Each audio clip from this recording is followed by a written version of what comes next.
হে প্রিয় বোন, আজকে তোমাকে লক্ষ্য করে কিছু কথা বলবো। হে বোন, এমন এক মুহূর্তে তোমাকে লক্ষ্য করে এই কথাগুলো বলছি যখন সর্বত্রই ফিতনার ছড়াছড়ি, জাহেলিয়াতের আধারে গোটা সমাজ অন্ধকারচ্ছন্ন হয়ে আছে।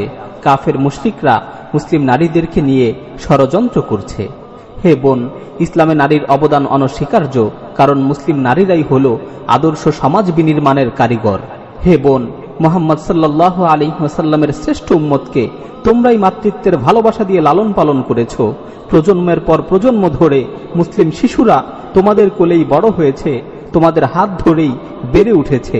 তোমরাই শিশুদেরকে আদর স্নেহ করে আদব আখলাক, ইসলামী সভ্যতা ও সাহসিকতা শিখিয়েছ। হে বোন, ইতিহাস সাক্ষী, উম্মার বড় বড় দুঃসাহসী মুজাহিদিন তোমাদের মতো মুসলিম নারীদের ঘরেই জন্মগ্রহণ করেছিল। উম্মার বড় বড় সাহসী বীরদের তোমরাই মাতৃত্বের ভালোবাসা দিয়ে লালন পালন করেছিলে। মুহাম্মদ বিন কাসিম, তারেক বিন জিয়াদ ও সালাহুদ্দিন আইয়ুবী রহিমাহুমুল্লাহ এর মতো বড় বড় বীর মুজাহিদদের তোমরাই সাহসিকতা শিখিয়েছিলে, যার ফলে তারা ইতিহাস খ্যাত বীর হয়েছে, বিশ্বের প্রতিটি প্রান্তে প্রান্তে কালেমার ঝান্ডাকে সমুন্নত করেছে। হে বোন, ইমাম আবু হানিফা রাহিমাহুল্লাহ এর মতো যুগ শ্রেষ্ঠ ফকিহকে কে গর্ভে ধারণ করেছে? ইমাম শাফিঈ, ইমাম মালিক, ইমাম আহমদ বিন হাম্বল, ইমাম ইবনে তাইমিয়া রাহিমাহুমুল্লাহ এর মতো যুগ শ্রেষ্ঠ ওলামায়ে কেরামগণকে শিশুকালে কে প্রতিপালন করেছিল? কে তাদেরকে এত বড় ইমাম হওয়ার স্বপ্ন জুগিয়েছিল? হে বোন, তোমরাই তাদেরকে উত্তমভাবে প্রতিপালন করেছিলে, যার ফলে তারা যুগ শ্রেষ্ঠ আলেম হয়েছেন, জগৎ বিখ্যাত ইমাম হয়েছেন। হে বোন, আদর্শ সমাজ বিনির্মাণে মুসলিম নারীদের অনেক ভূমিকা রয়েছে। গোটা মুসলিম উম্মাহ মুসলিম মায়েদের কাছে চিরকাল ঋণী হয়ে থাকবে। হে বোন, কাফের মুশরিকেরা তোমার এই সোনালী ঐতিহ্যকে নষ্ট করার জন্য তোমার বিরুদ্ধে গভীর ষড়যন্ত্র করেছে।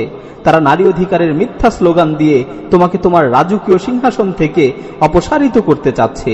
তারা তোমাকে শেখাচ্ছে পুরুষের সাথে সম অধিকারের জন্য লড়াই করো, হিজাবকে ছুঁড়ে ফেলে বেপর্দা হয়ে রাস্তায় বেরিয়ে আসো, আর কতদিন চার দেয়ালের মাঝে আবদ্ধ হয়ে থাকবে?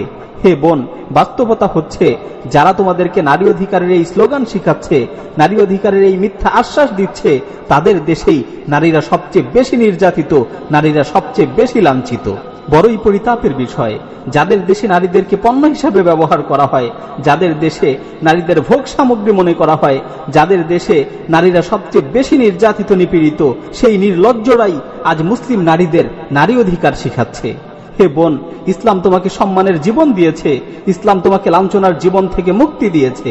হে প্রিয় বোন, এটা কি সম্মানের জীবন নয় যে কখনো তুমি আনুগত্যশীল মেয়ে হিসেবে থাকবে, কখনো তুমি চক্ষু শীতলকারী স্ত্রীর ভূমিকা পালন করবে, কখনো তুমি স্নেহময়ী মা হিসেবে তোমার কলিজার টুকরো সন্তানকে আদর স্নেহ করে উত্তমভাবে প্রতিপালন করবে?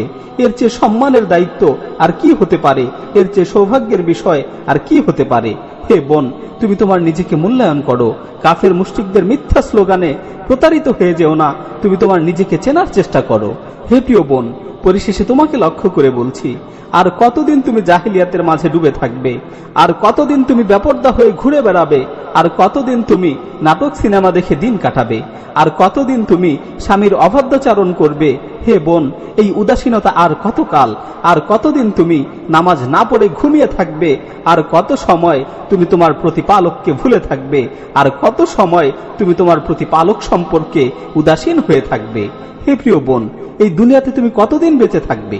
বেশি থেকে বেশি 50 বছর অথবা 60 বছর। এরপর অবশ্যই তোমাকে মৃত্যুবরণ করতে হবে, তোমাকে কবরে যেতে হবে, তোমাকে তোমার প্রতিপালকের সামনে পুনরুত্থিত হতে হবে।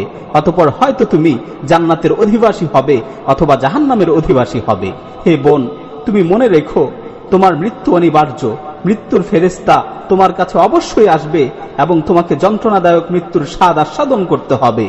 হে বোন, অন্ধকার কবরের ভয়াবহতার কথা স্মরণ করো, সেই নির্জন অন্ধকার ঘরের কথা স্মরণ করো যেখানে তুমি একাকী থাকবে। সেই মুহূর্তটা কতই না কঠিন ও ভয়াবহ হবে। মুনকার নাকির তোমাকে এসে প্রশ্ন করবে, সেই প্রশ্নের উত্তরের ব্যাপারে তোমার কি প্রস্তুতি রয়েছে? হে বোন, কিয়ামতের ভয়াবহ পরিস্থিতির কথা স্মরণ করো, যেদিন কেউ কারো উপকারে আসবে না, সবাই পাগলের মতো ছুটতে থাকবে, সেদিন কোনো সাহায্যকারী থাকবে না। হে বোন, জাহান্নামের ভয়াবহ শাস্তির কথা স্মরণ করো, যেখানে চিৎকার শোনার মতো কেউ থাকবে না। হে বোন, সময় থাকতে গুনাহ থেকে তওবা করো, সময় থাকতে তোমার প্রতিপালকের দিকে ফিরে আসো। দুনিয়ার এই সংক্ষিপ্ত সময়টাকে, দুনিয়ার এই সংক্ষিপ্ত জীবনটাকে আল্লাহর নির্দেশিত পথে ব্যয় করো।